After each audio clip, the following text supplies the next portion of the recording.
I heard that they have a nickname for me called the European Weishao. I'm hoping that we will be able to get through this group and make it to the best of 5 at least. В этом году все сложнее, от нас много чего ожидают, поэтому каждый будет готовиться. 저희가 조가 엄청 쉽게 걸렸다고 생각하거든요. 경쟁력 너무 없다 생각해서 다 이기고 올라갈 거고. 最近状态算还可以吧，至少可以走到16强。 Creo que podemos hacerle frente a cualquier rival y bueno, me gustaría demostrarlo este año. I would like to verse Team WE because the crowd would be crazy and I'd love to shut the crowd up. 지금 상태를 보면 저는 지금 4강 갔으면 좋겠어요. Obviamente eu espero passar da fase de grupo, é o mínimo que eu quero para mim. Tenemos mucho por mejorar, pero creo que estamos bien para este torneo.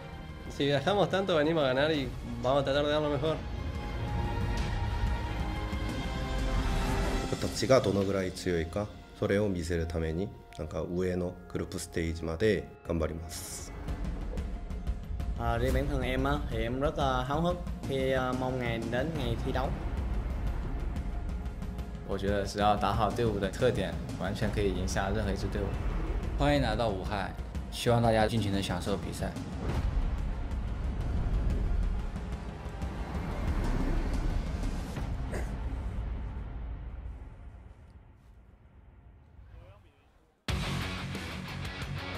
好的，现场所有英雄联盟的召唤师们，让我感受一下你们的热情，好吗？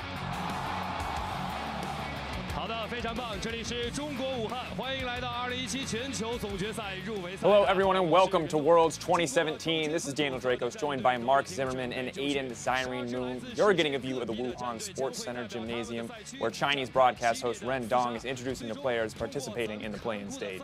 I'm so excited that finally Worlds is starting. You made it, Mark. I did it. I've been waiting for so long. Even though it's only been 2.5 weeks, it feels like forever since the regional qualifiers ended. So it's so exciting. Yeah, I'm incredibly excited to see these play-in teams and see what they got. And now it's time for us to look at those exact teams coming in from Group A. And first, we have to take a look at Lion Gaming. Lion, from the LLN, has 9 regional championships. They are the most domestically dominant team in the entire tournament. They have absolutely obliterated their region for years. So good to see them again. Of course, very close battles for Lion in the past when it's come to these sort of stages, when it's come to qualifying rounds at MSI especially. Yeah, I mean, this is a team that had such a close match against Gigabyte Marines. Didn't quite get out, but there was one match separating the two. Of course, now our next team, Gambit Gaming, once again returning to the world stage for what feels like has been an eternity. Yeah, and they have some really historic members on their team. You see Gambit with Diamond Prox and Edward once again, but they also have incorporated some members of Albus Nox Luna in that kind of miracle run that they had last year. And now I'm really wondering, with that veteran talent paired with the craziness that was Albus Nox Luna, what they're going to be able to do. But now we have to talk about the final team coming in, the first seed in this group, the 3rd seed from China, Team WE. You can hear the crowd just lose their mind. Yeah, hometown representatives from the LPL. They represented the LPL at MSI. Is their first Worlds appearance in 5 years. Last time was 2012, and they were named World Elite back then. Since then, they've changed their name to WE. This is the tournament for them to earn back that title of being among the World's Elite. Once again, the teams from Group A. Excited to see these guys play today. Want to know what they're going to bring to the table. It's a new patch, it's a new meta, and there's so much to see. But now we have to take the next step. We have to look forward as we get ready for the teams from Group B. And this is yet another one I think will be closely contested.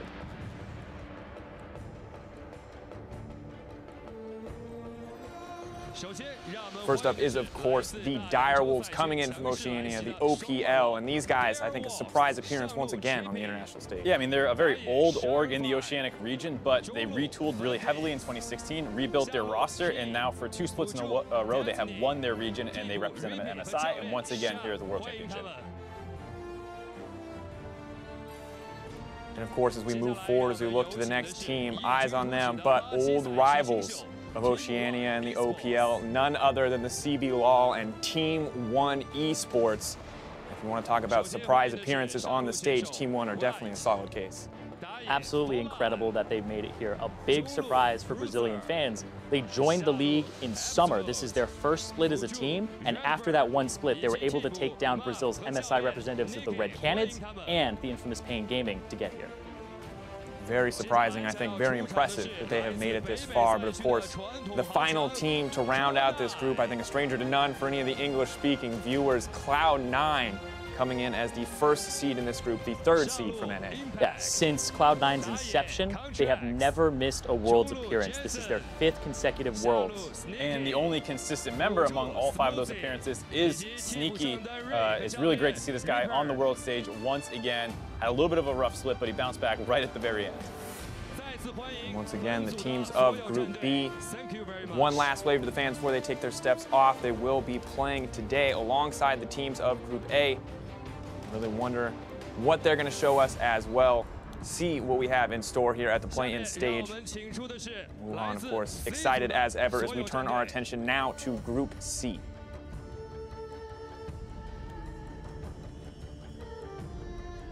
First up, a surprising one for many, coming in as the 2nd seed from GPL and the 2nd Vietnamese team at this tournament playing in play-in stage, Young Generation.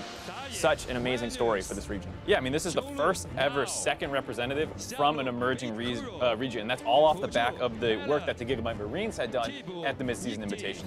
And now it's time for the Vietnamese region to prove off of the Gigabyte Marines' performance. Is it just them, or is it the entire region that needs to be respected? Yeah, and I want to know. We can have another Levi. What else have they got to show us? What kind of monster mechanical performances will we see? But that's no longer the focus, as Chaos Latin Gamers will be the next team to take the stage. And these guys have been up and down, but they definitely earned their spot this year. Yeah, I mean, they were relegated in spring, had to fight for their spot in the promotion tournament. They stayed in the league, and now they actually won summer, and they're representing the whole region. They upset Asurus Gaming, the representative at MSI earlier in the year, so huge, like you said, bounce-back performance for them. Of course, the final team to round it out, 3rd seed from Europe and 1st seed in this group, it will be Fnatic, representing Europe. I'm curious to see what they can bring out here, what they can show us in the world stage. And they are completely used to the world stage. This is their 6th Worlds appearance, only missing 2016 last year. But after that failure, they went back to the drawing board and they rebuilt around the Star 80 carry Reckless. So I'm really eager to see what happens here. Got the synced up fingers. They're ready. They got 3 veterans, 2 rookies. Both the rookies are there as well. They're ready. They're synced up, but Group C done. One final group remains. There's so many groups, so many interesting stories here. But the final one I think I'm especially excited for, it is going to be Group D coming up.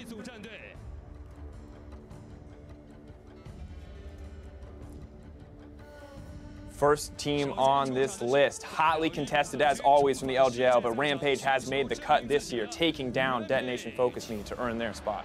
And it's a little bit of a redemption story here for Rampage Gaming at Mid-Season Invitational. They kind of busted out a little bit of the group stage. They did have a good bounce-back performance at Rift Rivals, and they're looking to kind of continue that evolution on the international stage. Interesting to see exactly what their roster can do as well. Dara, Tussle, Toru Moyashi, so many names here for the Japanese audience that they're excited to see.